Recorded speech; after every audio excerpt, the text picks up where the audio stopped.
Existem três grandes coisas que os homens buscam.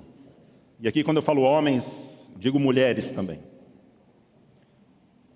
Dinheiro, sexo e poder.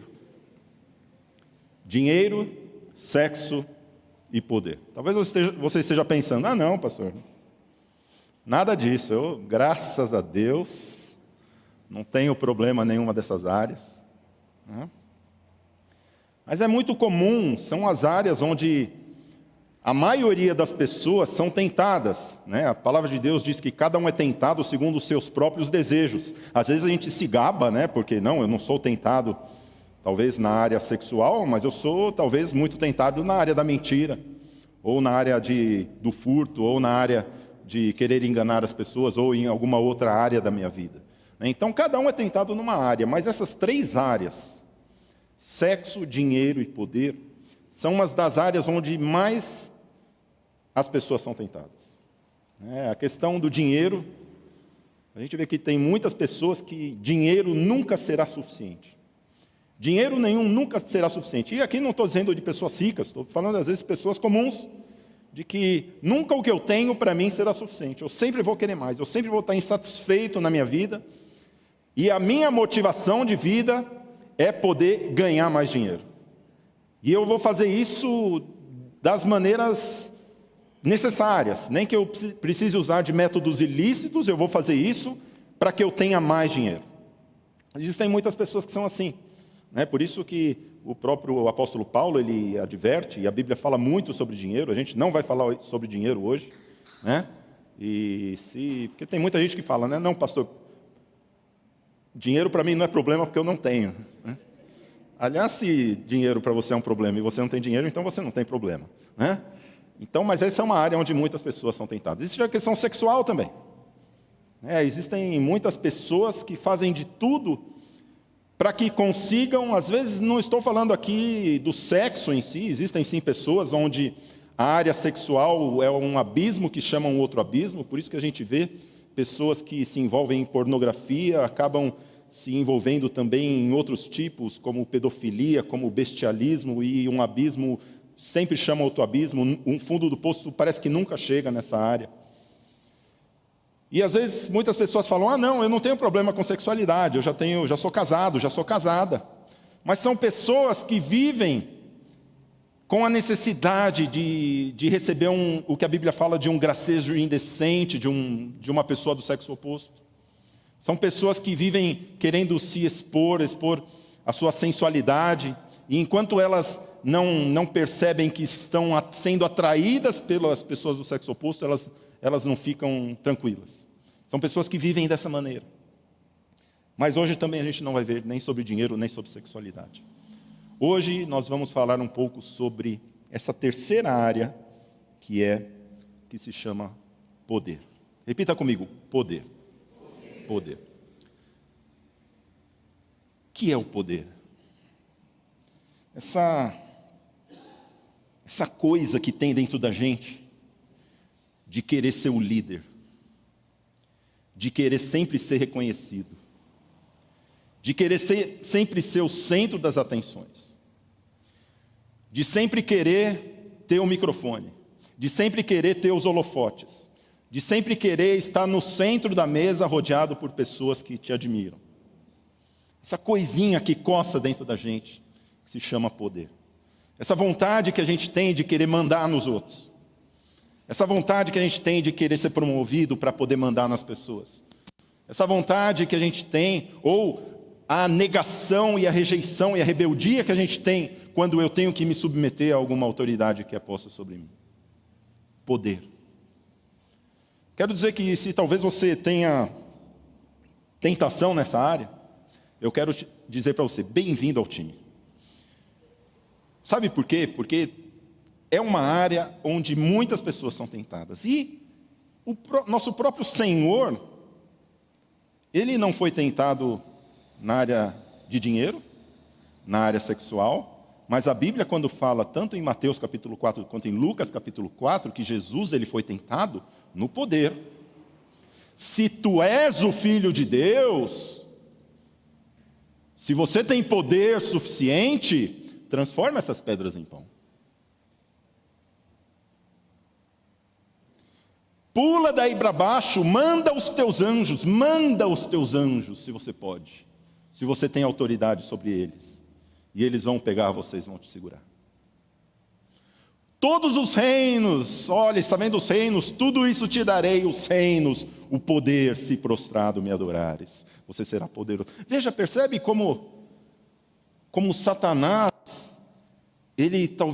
como ele tentou Jesus nessa questão do poder.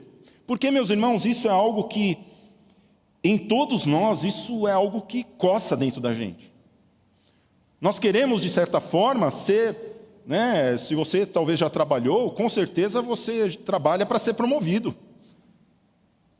Isso não é problema, isso é bom.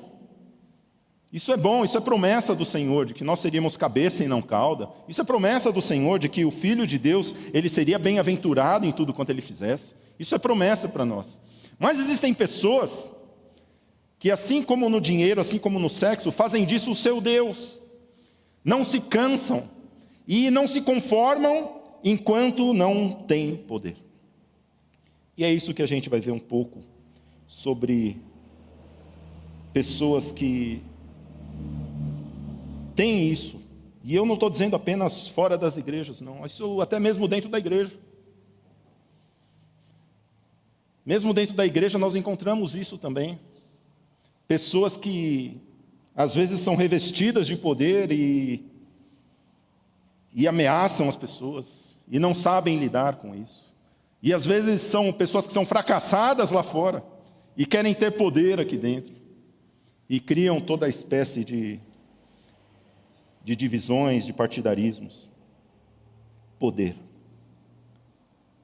Por isso, gostaria de convidar você a abrir lá em Daniel, no capítulo 4. Nós vamos estudar sobre a vida de Nabucodonosor. Talvez o homem que foi mais poderoso sobre a terra. Porque quando eu quero estudar sobre poder, eu quero estudar sobre uma vida de alguém que tem poder. Aliás, é isso, viu, irmãos? Tem gente que, ouvindo o conselho de mercado financeiro de pobre, não vai pegar conselho de onde você tem que colocar o dinheiro com pessoa pobre, pega com pessoa rica.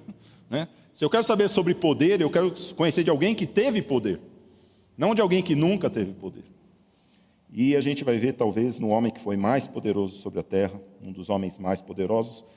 Daniel, capítulo 4, vamos ler do versículo 1 até o versículo 3, você pode acompanhar na sua Bíblia ou na projeção, diz assim. O rei Nabucodonosor, as pessoas de todos os povos, nações e línguas que habitam em toda a terra, que a paz lhes seja multiplicada. Pareceu-me bem tornar conhecidos os sinais e as maravilhas que Deus, o Altíssimo, tem feito para comigo. Como são grandes os seus sinais e como são poderosas as suas maravilhas. E o seu reino é um reino eterno, e o seu domínio se estende de geração em geração. Vamos orar. Pai, nós te louvamos, Senhor Deus, pela tua palavra, Pai. Nós te louvamos, Senhor Deus, porque tu és um Deus maravilhoso, um Deus bondoso, Senhor. Um Deus que estabelece e retira reis. Um Deus, Senhor Deus, que coloca líderes e remove líderes, Senhor Deus. Nós te louvamos, Senhor Deus, porque tua é a honra, tua é a glória e teu é o poder. E, Senhor Deus, nos ensina nessa noite, Senhor. Nos ensina nessa área, Pai, que possamos aprender com a tua palavra. Que verdadeiramente, Senhor Deus, o Senhor transforme a vida de cada um que está aqui, como o Senhor tem transformado a minha vida, Senhor. Que o Senhor nos ensine, Senhor Deus, pela tua palavra, assim como o Senhor tem me ensinado, Pai. Ó Deus, eis-nos aqui, Senhor Deus. Que a tua palavra seja viva e poderosa para transformar as nossas vidas. Nessa noite nós te pedimos em nome de Jesus. Amém. Amém. Poder. Nós, quando pregamos, existem várias maneiras da gente fazer gravar na mente das pessoas, para que as pessoas não se esqueçam. Às vezes a gente passa aqui, os tópicos, a gente fala os tópicos, repita comigo, Poder, fala comigo, repete, poder. É um jeito da gente lembrar, Não adianta nada, que eu tenho certeza que nem do domingo passado vocês lembram a mensagem. Mas é algo que a gente faz para que fique gravado, pastor, eu lembro, foi Daniel capítulo 1, versículo 2. Só porque eu falei, Mas tem algumas coisas que a gente faz. E hoje, eu estava pensando, e enquanto eu estava meditando, algumas coisas começaram a vir, aí veio uma ideia para mim. E eu resolvi, ao invés de fazer, como de costume, fazer os tópicos, eu resolvi fazer um acróstico. Quem sabe o que é um acróstico? Pastor, faz tempo que eu não sei. Eu sei que alguma coisa da língua portuguesa, tem o tal do pleonasmo, tem o tal da cacofonia, e tem esse tal do acróstico. O acróstico ele é muito simples, né? Você, quando era pequeno, com certeza você já escreveu uma poesia de amor para sua mãe, né? Aí você, o que você faz? Você põe o nome, né, da sua mãe assim, né? Aí, por exemplo, quer ver? Eu vou coloca Cauê, por favor, né? Por exemplo, você coloca assim, vou dar um exemplo, né? Por exemplo, você coloca assim, carinhosa, amorosa, romântica, maravilhosa, exemplar, não se compara a ninguém, né? Então, aí você está vendo ali, né? Carmen, né? Isso é um acróstico, deu para entender? Né? Isso é um acróstico. Então, é um jeito da gente se lembrar, né? Aliás, até o Salmo 119, não sei se você sabe, ele é escrito em forma de acróstico, né? Com as letras do alfabeto hebraico, né? Então, é um jeito que a palavra de Deus nos ensina a gente se lembrar das coisas. E a gente vai fazer hoje, só que não da minha esposa, claro, vamos falar sobre poder, né? Então, vamos fazer um acróstico com alguns pontos sobre poder. Eu vou falar sobre 4 pontos, não 5, sobre 4 pontos com relação ao poder, com relação a isso que está aqui nesse texto de Daniel. A primeira coisa, a primeira característica, aliás, essas são sinais. São sinais, e eu gostaria que você refletisse aí na sua vida se você tem alguns desses sinais. Porque às vezes você fala, não, pastor, eu não tenho nada disso, graças a Deus, eu não tenho nada disso. Esse negócio de poder, não, até porque eu sou pobre, né, não tenho problema com isso. Mas existem alguns sinais de que talvez isso sim seja um problema na sua vida. Talvez existam, e aí por isso que eu peço, a gente vai falar de alguns sinais, e veja se isso talvez, se não toca o sino aí na sua vida, né, se não tem algo aí que talvez você possa se identificar. A primeira coisa, o primeiro P, é a perenidade. Perenidade. O que é perenidade? É eu querer que o meu poder não acabe nunca. É interessante porque o texto do livro de Daniel, no domingo passado a gente estudou sobre o capítulo 2, de que lembra que eu falei que o rei Nabucodonosor, um cara meio doido, mandava matar quem queria deixava vivo, tinha o seu poder, talvez a máxima demonstração de poder. Ele disse, eu tive um sonho, e eu quero que vocês interpretem, mas não somente interpretem, digam o que eu sonhei e a interpretação. Aí todo mundo falou, você está doido, rei? Não faça isso. Ninguém sabe, não existe pessoa que vai conseguir saber o que você sonhou. Não tem como, mas Daniel, ele consegue sim. E o sonho de Nabucodonosor, eu não falei aqui domingo passado, mas ele sonhou de que ele via uma estátua que tinha a cabeça de ouro, tinha o peito de prata, tinha o abdômen de bronze, as pernas de ferro e os pés metade de ferro, metade de barro. Esse era o sonho. E Daniel deu a interpretação do sonho para Nabucodonosor. Ele falou, olha, rei, isso na verdade, o que acontece? A cabeça de ouro é o seu reino, é a Babilônia. Depois da Babilônia vai vir um outro reinado, que é designado pelo peitoral, que nada mais é que foi o Império Medo-Persa, que veio depois do Império Babilônico. Depois iria vir um outro império, que era denominado pela barriga de bronze, que foi o Império Grego, que verdadeiramente veio depois. E depois ainda vem um outro império, que seria as pernas de ferro, que foi o Império Romano, que nós que vemos a história, nós sabemos, né, como aconteceu. Ou seja, quando Daniel falou essa interpretação para o rei, e o rei achou maravilhoso, legal, muito bom, a cabeça de ouro, o peito de prata, né, e aí ele entendeu de que a cabeça de ouro ia chegar uma hora que ia acabar, e aí ia vir a prata, ou seja, o reinado dele uma hora ia acabar.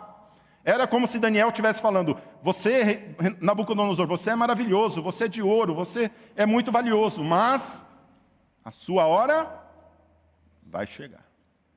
Espera, a sua hora vai chegar. O que Nabucodonosor fez no capítulo 3? Vou fazer uma estátua como aquela de ouro, prata, bronze e ferro? Não, vou fazer o quê? Tudo de ouro. Como se ele estivesse dizendo, o meu reino não vai acabar, não. Tem essa, não. Eu estou aqui, queimando sou eu, ninguém me tira. Daqui ninguém me tira, né? Daqui não saio, daqui ninguém me tira. Eu sou o poder, eu sou. Perenidade. Isso, meus irmãos, o que muitas pessoas querem, as pessoas que têm o poder, sabe aquele negócio, não largo o osso? Eu sou líder e não largo o osso, sabe? Aquela coisa, eu estou lá, eu não quero que ninguém me tire daqui. Agora que eu cheguei, agora que eu virei supervisor aqui, agora eu quero ver, agora todo mundo vai comer na minha mão. E daqui eu não saio. Não largo esse osso de jeito nenhum. E faz de tudo para que não saia do poder. Perenidade. São pessoas que se esquecem que o Deus que coloca no poder é o Deus que também um dia vai tirar do poder, porque não existe reino eterno. O único rei eterno é o nosso Senhor Jesus.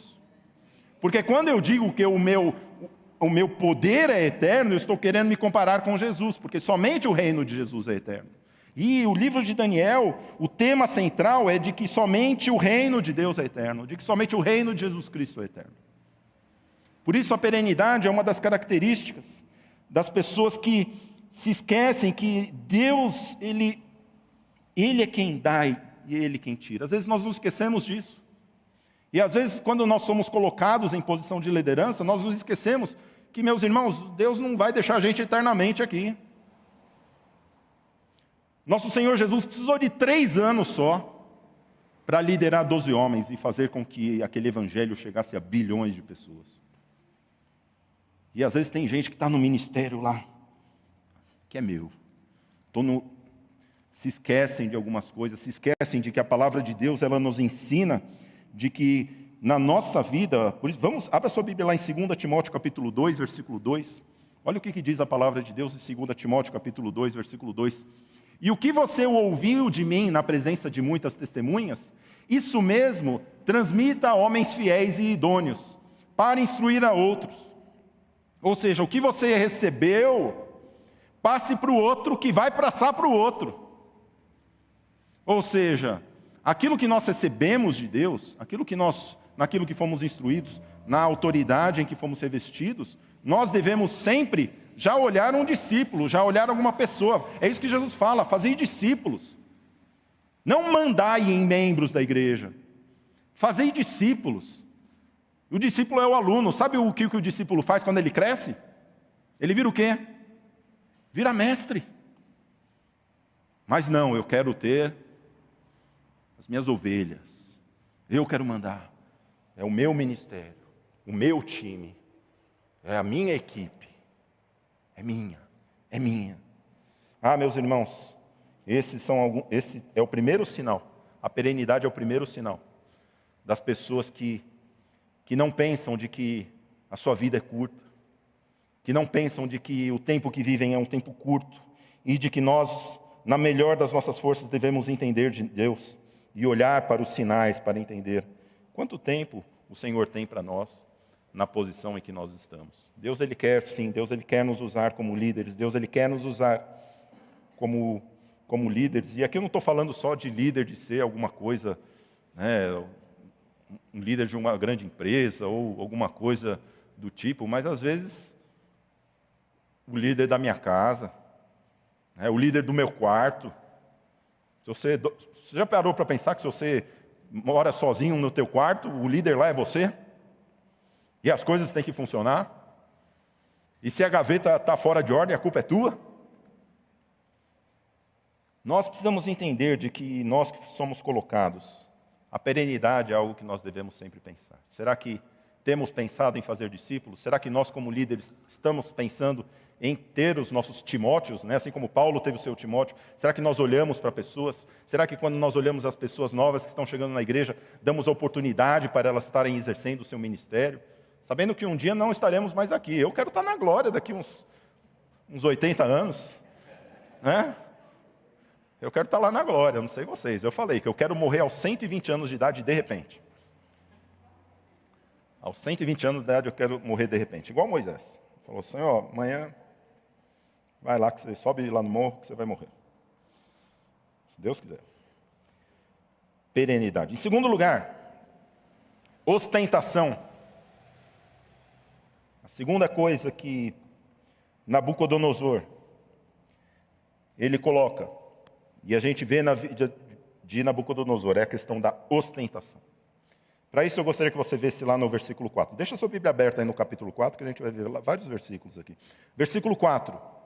Eu, Nabucodonosor, estava tranquilo em minha casa e feliz no meu palácio.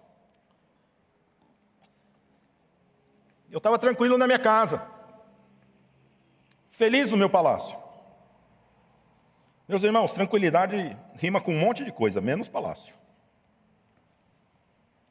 Tem muita gente que quer viver no palácio, mas não quer trabalhar. Quer ficar na tranquilidade. Isso é chamado de ostentação. Pessoas que não querem demonstrar. Lembra Davi?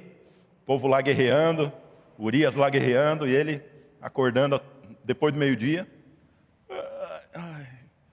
Essa noite foi dura, fiquei até as 2 da manhã maratonando Netflix. Quando acorda, tomando o seu café da manhã, depois do meio-dia. Na sua varanda, olhou quem? Batseba. Poder. Eu posso. Manda quem pode, obedece quem tem juízo, né? Quem é reinado vai para lá, vai estar na guerra lá. Eu posso, eu tenho poder. Eu posso estar aqui. Veja, meus irmãos, que Nabucodonosor, ele estava lá no palácio dele. E a gente pode pensar, puxa vida, mas ele era o rei. Ele não tem direito a estar no palácio. Eu trabalho, será que eu não tenho direito a dar uma ostentadinha de vez em quando? A dar uma ostentada e tirar aquela selfie lá. Esses irmãos vão ver agora.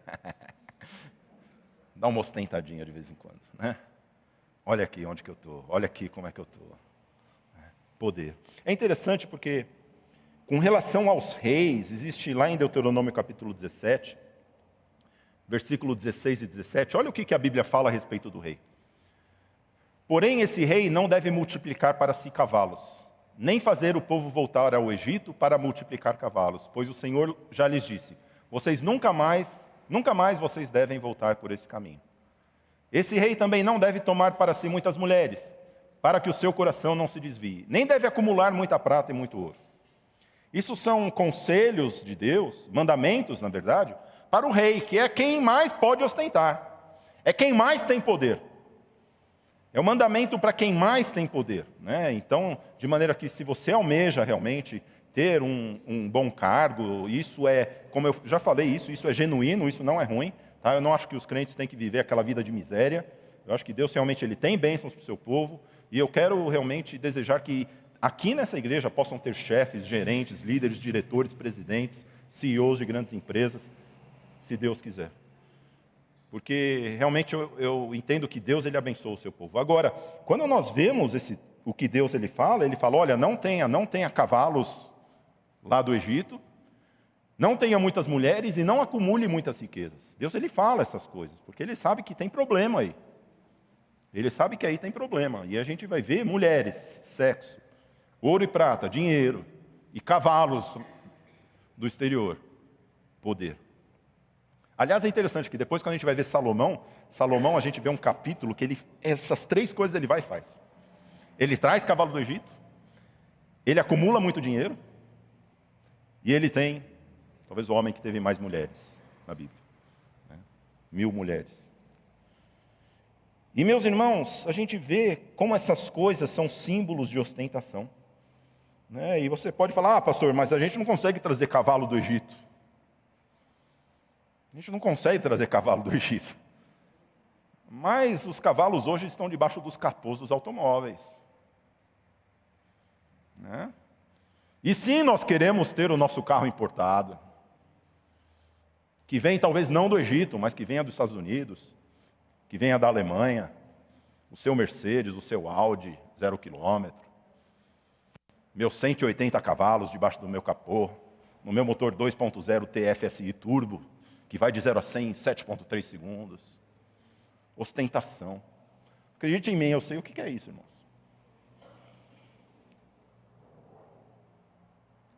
Meus irmãos, ostentação não é para crente.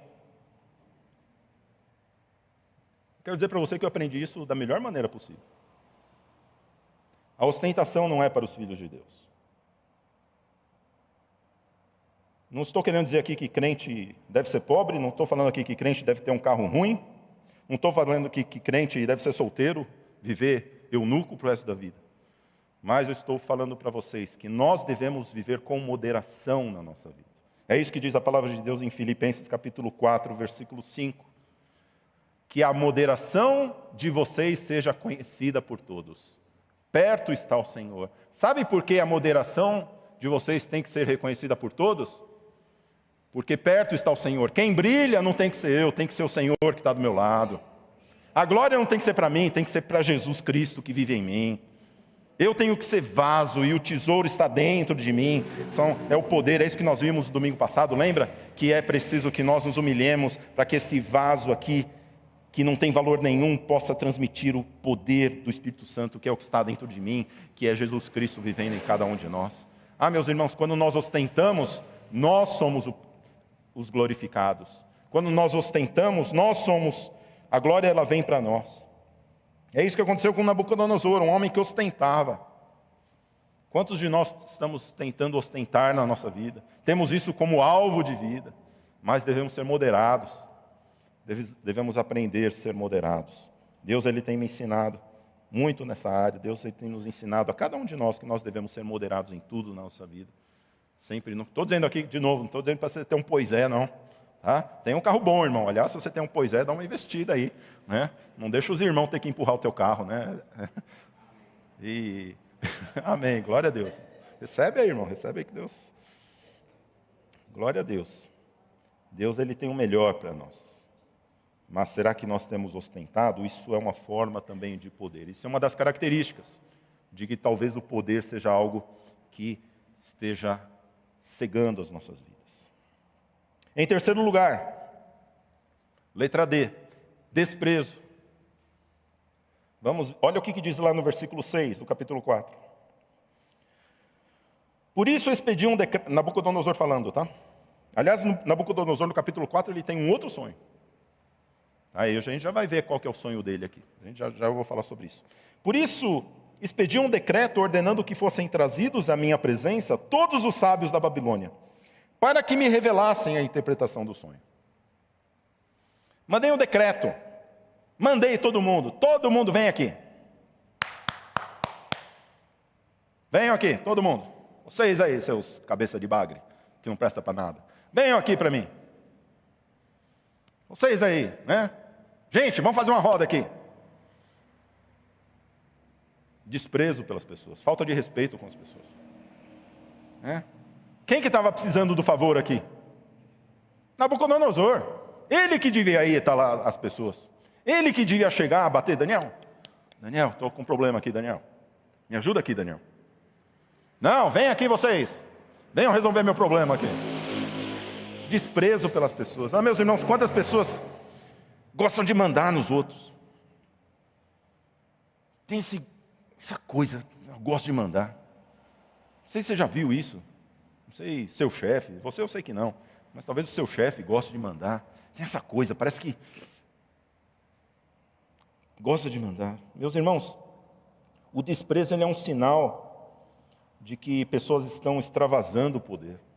E não estou dizendo apenas fora da igreja, até mesmo dentro das igrejas. Quantas pessoas acham que são donos das outras pessoas? Quantas pessoas até ameaçam outras pessoas?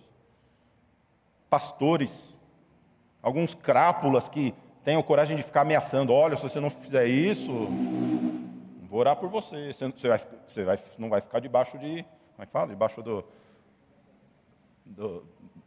da unção, debaixo do manto. Você não vai ficar aí debaixo da cobertura espiritual. Você vai ficar de fora.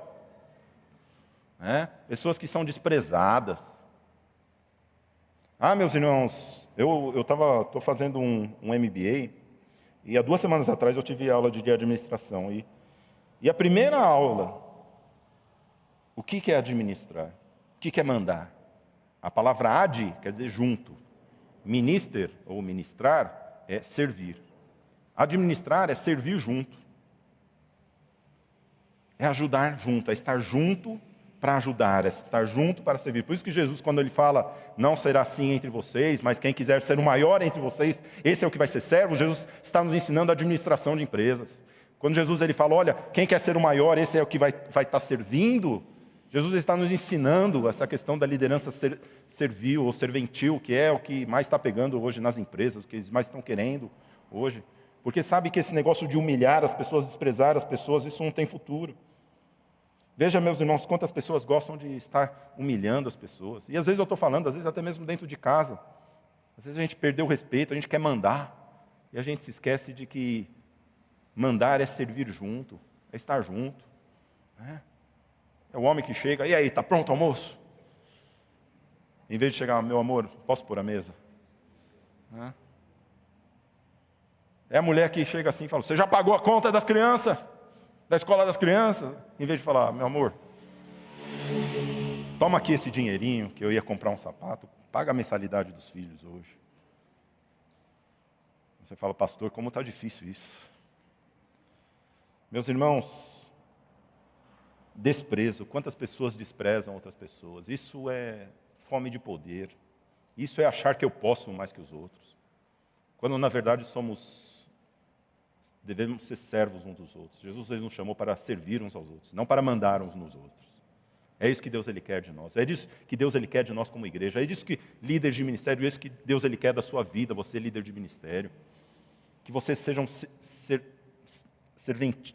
serviçal de Deus. Uma pessoa que vai estar servindo, não alguém que vai estar mandando nos outros.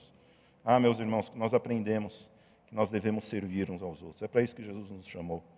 Não para sermos o bom, mas para servirmos as outras pessoas. Em quarto lugar, letra E. Está acabando. Letra E. Olha lá no versículo 29 e versículo 30. Letra E. Exaltação. A gente já viu perenidade, ostentação, desprezo. Agora vamos falar sobre exaltação. Olha o versículo 29 e o versículo 20. Aliás, antes da gente ver, o que aconteceu entre esse versículo 6 e o versículo 29? Nabucodonosor ele teve um sonho. Assim como ele teve lá no capítulo 2, ele teve um sonho, um outro sonho. E aí ele chamou todo mundo e ele falou o sonho dele, ninguém conseguiu resolver, mas Daniel ele conseguiu. Daniel foi o único que interpretou. E o sonho dele é o seguinte, de que ele sonhava que tinha uma árvore que era muito alta. Uma árvore que era muito alta, que era vista pelo mundo inteiro, de tão alta que era. E a árvore era tão alta e ela tinha muitos frutos. E era uma árvore tremenda, as pessoas que viam ficavam maravilhadas com ela.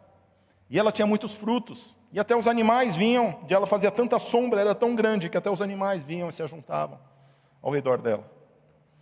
Até que disse Nabucodonosor que ele vê uma pessoa vindo do alto, ou um ser, ele usa isso de uma outras palavras, como se fosse um ser espiritual, que vem e corta aquela árvore, deixa só um toquinho. E aí ele pede a interpretação para Daniel. Ele pede a interpretação para Daniel. E aí Daniel ele dá a interpretação para ele. Ele fala, olha, meu rei, que eu queria que essa árvore fosse outras pessoas, mas ela é você. Essa árvore é o Senhor, é o Senhor essa árvore. Alguém que se tornou forte, alguém que se tornou poderoso, alguém que é olhado pelo mundo inteiro como alguém forte, alguém que dá muitos frutos. É um reino muito frutífero, é um reino onde muitas pessoas vêm e se aninham debaixo da Babilônia. Mas ele fala que esse reino seria cortado, assim como lá, lembra a cabeça de ouro, o peito de prata, ele fala, olha, a sua hora vai chegar, você vai ser cortado. E aí sim a gente entra no versículo 29 e 30, diz assim, passado 12 meses, quando estava passeando no terraço do palácio real da cidade da Babilônia, ostentando no seu palácio, passeando no seu palácio, o rei disse, não é esta a grande Babilônia que eu construí para a casa real, com o meu grandioso poder e para a glória da minha majestade? Exaltação, meu poder, meu palácio, minha cidade, minha Babilônia. Veja, meus irmãos, exaltação. Diz a palavra de Deus, ela continua dizendo que enquanto ele ainda falava, o poder dele foi cortado. Ele foi tirado do seu palácio. E diz a palavra de Deus que ele viveu por 7 tempos no deserto. Como diz o povo, comendo o pão que o diabo amassou. Ao relento, sem ter uma cobertura para poder dormir. Isso Deus fez com ele. Por quê? Exaltação. Quantas pessoas são assim? Quantas pessoas são assim? Ah, se eu sou tão bom, se todo mundo fosse igual a mim. Ah, como eu queria ter vários eus aqui na igreja. Porque aí eu toco o teclado, o meu outro eu vai cantar, o meu outro eu vai ser tenor, o meu outro eu vai ser baixo, o meu outro eu vai tocar bateria, o meu outro eu vai tocar baixo, o meu outro eu pega no violão. A guitarra não precisa porque eu não sei tocar. Ah, como eu queria ter vários eus, para ter um coral só de eus. Porque esse bando de gente não sabe, presta para nada. Exaltação. Ah, como eu sou bom. Ah, como o jeito que eu faço é o jeito certo. Ah, o jeito como que eu penso é o jeito certo. Ah, as coisas que eu faço é da maneira certa. Como essas pessoas têm dificuldade de se relacionar. Quando acham que tudo deve ser feito do seu jeito. Ah, olha só as coisas que eu conquistei. Olha só onde eu cheguei. Olha o meu currículo. Diretor de multinacional do agronegócio. Olha onde eu cheguei. Acredite em mim, irmãos, eu sei o que é isso. Olha onde eu cheguei. Olha como eu sou bom. Sabe o que Deus faz com essas pessoas? Vai na canela. Você já viu na Copa do Mundo? O cara vai na canela de tesoura assim, corta aquela árvore e deixa só o cotoquinho assim.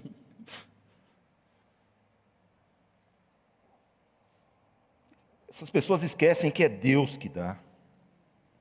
Essas pessoas, elas se exaltam, elas acham que elas são poderosas, elas acham que pode tudo. Tem poder, eu posso fazer o que eu quero. Às vezes acontece com a gente quando tem um pouco mais de dinheiro, não é verdade? Você está um pouco mais de dinheiro, você passa na frente do McDonald's, você fala assim, eu acho que eu estou com tempo hoje. Tenho aqui uma nota de 50 aqui, acho que eu estou com tempo hoje, eu posso.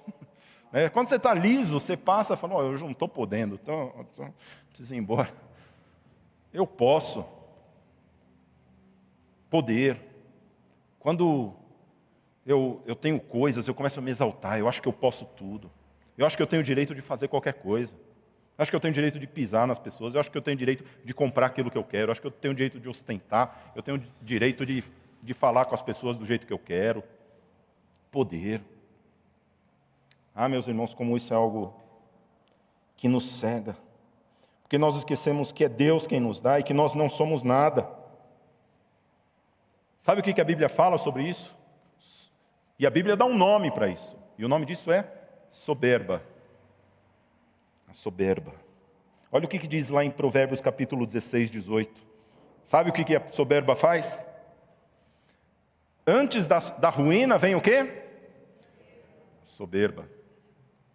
E o espírito orgulhoso precede a queda. Em outras versões, a soberba precede a ruína. Sabe o que está esperando as pessoas soberbas? A ruína. Mas não é a ruína, por que Deus ele faz isso? Porque Deus ele fala, minha é a glória, eu não divido com ninguém. Minha é a glória, eu não divido com ninguém. As pessoas que são assim, é uma questão de tempo até que apareça um anjo e corte o seu barato. Por isso, meus irmãos, nós temos que olhar para as nossas vidas. Será que nós temos sido como Nabucodonosor? Será que eu sou uma pessoa que eu fico segurando o meu osso? Será que eu sou uma pessoa que ostento? Será que eu sou uma pessoa que despreza as outras pessoas? Será uma pessoa que eu fico me exaltando do meu currículo, de como eu sou bom, dos meus dons, da minha espiritualidade? E Nabucodonosor aprendeu. O reino dele foi tirado. E ele mesmo, ele fica. A promessa que Daniel falou do seu sonho é cumprido. O reino dele é tirado dele, é dado para outro. E ele fica no deserto, morando no deserto ao relento. Aquele palácio que ele tinha, ele não tem mais. Aqueles servos que ele tinha, não tem mais. Aquelas pessoas que ele mandava, ele não tem mais. Aquele poder que ele tinha, ele não tem mais. Porque foi tirado dele. Porque ele não soube fazer isso. Não soube administrar essas coisas na sua vida. Mas, meus irmãos, a grande maravilha do Evangelho de Jesus Cristo, que não importa quantos passos, a gente deu 4 passos aí em direção ao poder, né? Não importa quantos passos a gente tenha dado para longe de Deus, a gente só precisa dar um passo em direção a Jesus Cristo. E a nossa vida ela é transformada. Eu quero dizer para você, para a sua vida, olha, eu não sei com quantos passos você se distanciou de Deus. Basta um passo você voltar atrás e você vai encontrar a Jesus Cristo de braços abertos para a sua vida. Não importa quão fundo do poço você tenha ido, em qualquer questão de algo que eu já tenha falado, eu quero dizer para você, não importa quão longe você tenha ido, basta um passo para que você se arrependa e volte para os caminhos do Senhor. Nabucodonosor, ele aprendeu isso. E é interessante que o próprio Daniel, ele falou isso para ele. Olha o que diz lá no versículo 27. Daniel, ele fala. Ele avisa Nabucodonosor. No versículo 27, Daniel fala assim: portanto, ó rei, assente o meu conselho. Abandone os seus pecados praticando a justiça.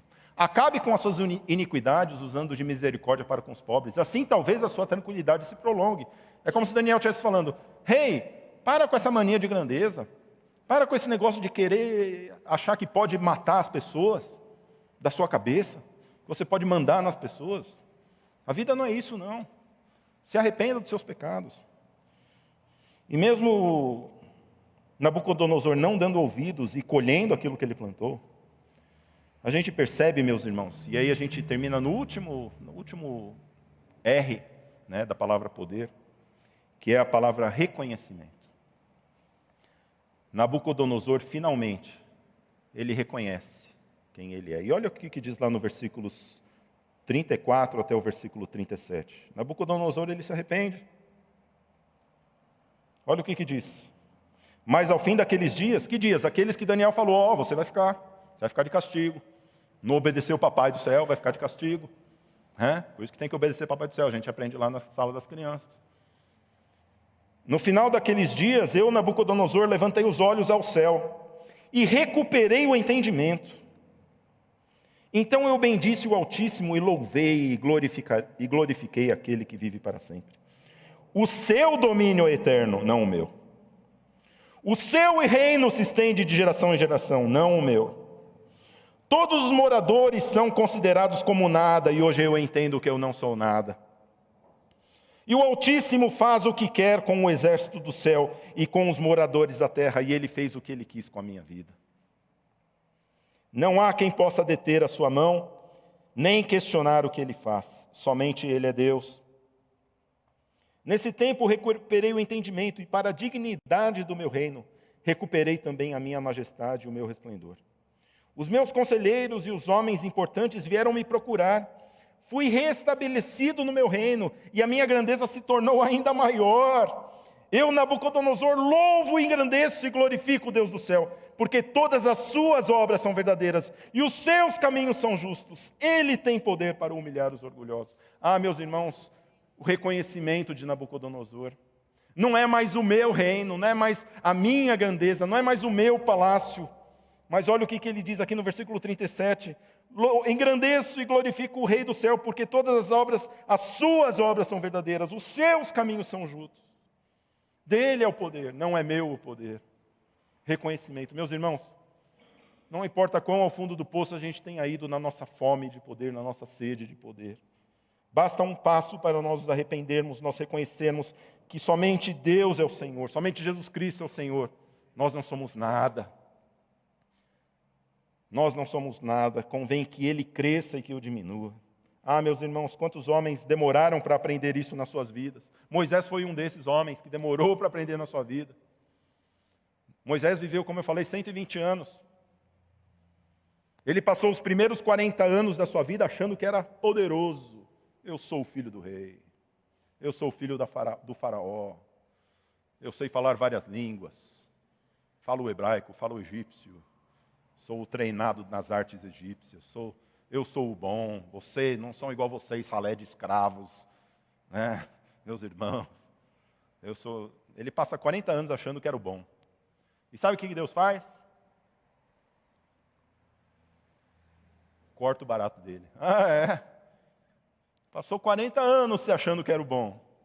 Vai ficar 40 anos no deserto.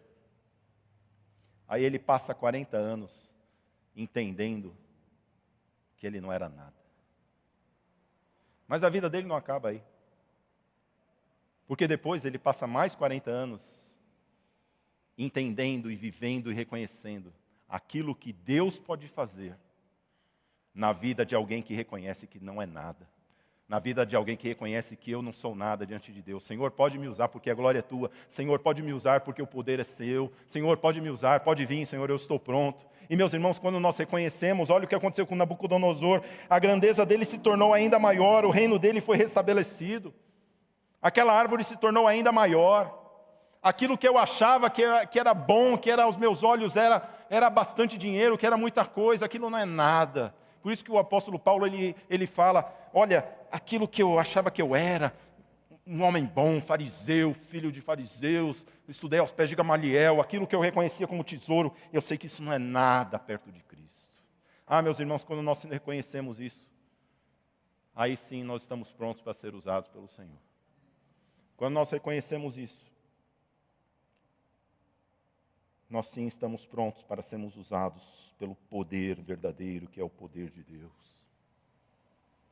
E aí sim nós reconhecemos que aquilo que nós tínhamos não é nada diante do poder, da riqueza e da glória do nosso Senhor. Por isso que, o que nós temos que entender desse texto? É o versículo 27 de Daniel. Quando Daniel diz, portanto, ó rei, aceite o meu conselho. Olha, quem está aqui, aceite o conselho. Abandone o seu pecado, abandone aí sua mania de achar que vai ser líder para sempre. Abandone essa ostentação, esse desprezo pelas pessoas, a sua exaltação. Acabe com as suas iniquidades, usando de misericórdia para com os pobres, tendo em mais valor as outras pessoas do que você mesmo. Aquelas pessoas que são pobres não apenas em dinheiro, mas são pobres em dons, aquelas pessoas que são pobres em capacidade, ajude essas pessoas. Aquele seu colega de trabalho que tem dificuldade, ajude ele. Aquela pessoa que tem dificuldade financeira, ajude ela. É isso que Deus ele quer de nós, meus irmãos. Misericórdia. Assim, talvez a sua tranquilidade se prolongue. É isso que a gente precisa. Tranquilidade de Deus. A pessoa que vive entendendo estas coisas é uma pessoa que vive em tranquilidade. Sabe por quê? Porque a palavra de Deus fala que as pessoas que vão atrás de dinheiro, sexo e poder, elas nunca descansam. Elas não têm tranquilidade. Mas nós que vamos atrás do Senhor, nós que buscamos saber aquilo que Deus tem para as nossas vidas, nós que buscamos saber o que o Senhor ele tem para nós, sim, nós vivemos vidas tranquilas. E a minha oração é que eu e você possamos viver essa vida tranquila. Que eu e você sejamos abençoados por Deus para entender qual é o nosso ministério, para entender aquilo que o Senhor tem para cada um de nós. E que nós possamos ser transformados pelo Senhor. Para que Ele cresça e que nós diminuamos, para que a glória dEle seja vista em toda a terra e não a nossa glória.